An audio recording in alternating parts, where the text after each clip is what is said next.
Welcome back to the channel, people. It's been nearly a year since I dropped the ball on this, but the way things have gone with the world, starting with the United States, but Russia, Ukraine, Israel, it's all a mess, but it's kind of like controlled chaos, and I wanted to put a little thought on that. The first thing I want to do is address Benjamin Netanyahu's press conference today, with the note that he does do press conferences, as he doesn't hide from his public, speaks directly to the people that elected him. And the first thing I want to say is thank God for Benjamin Netanyahu, because there's no one else in Israel that is standing up with the capabilities that he has to be able to speak with world leaders one-on-one that he's known for 4 decades. He worked at the United Nations. He knows Vladimir Putin personally. He's been able to speak to any world leader on their level. Of course, the only person that he has difficulty with, and it's only behind his back, is of course Joseph Biden. And that is because Biden's two-faced. Everybody knows that. You know, he says one thing to one crowd, one thing to the other crowd. Kind of like Mahmoud Abbas over there at the PLO. You know, he says one thing to his people and something else to the other people.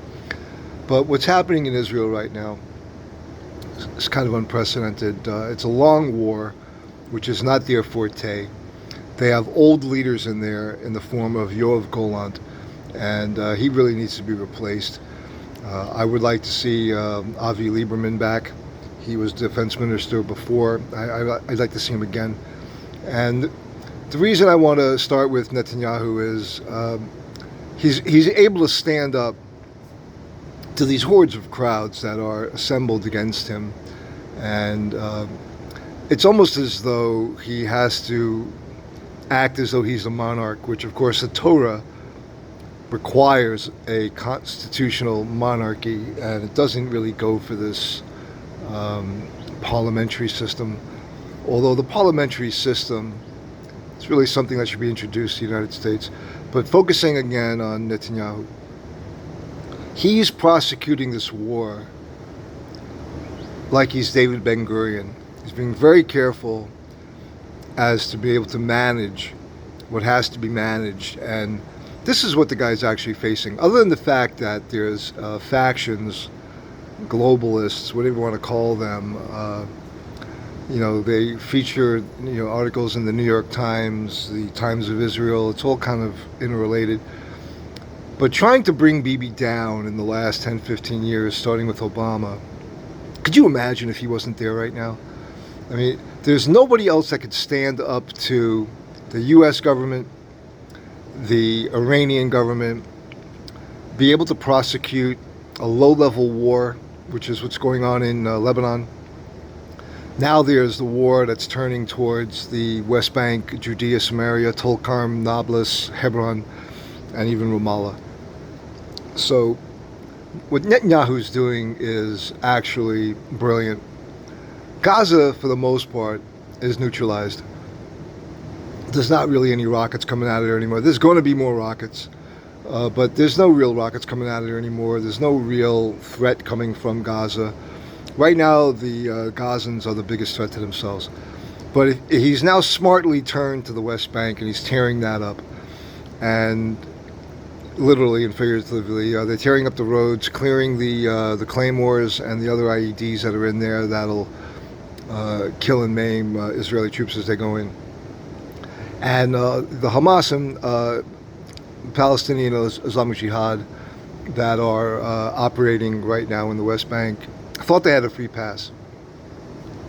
And now that the war in Gaza is pretty much being handled, and they can pull back a lot of troops, Gaza will become self-policing ultimately, because as Hamas loses its grip in certain areas, local tribal factions will take over and fill in the gap, and ultimately that's who Israel is going to be dealing with. There won't be a central authority anymore. It'll be clans.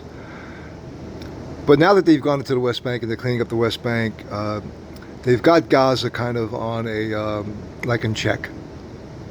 Now they got a full court press initiative going on in the West Bank, and they're going to clean up the terror there.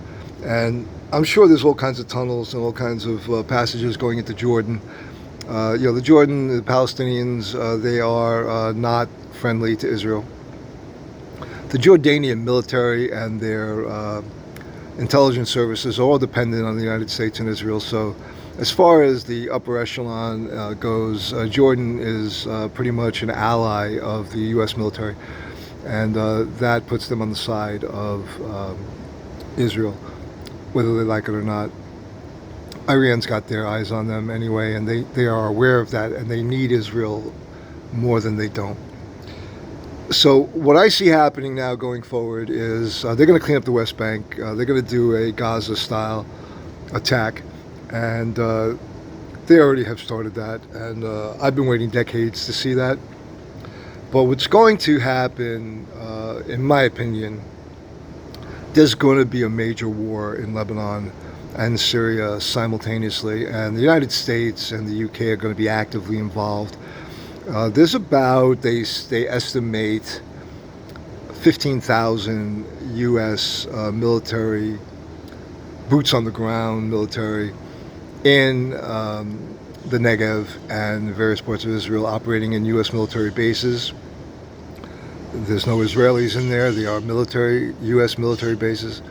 And there's going to be a war in Lebanon, and there's going to be a war in Iran.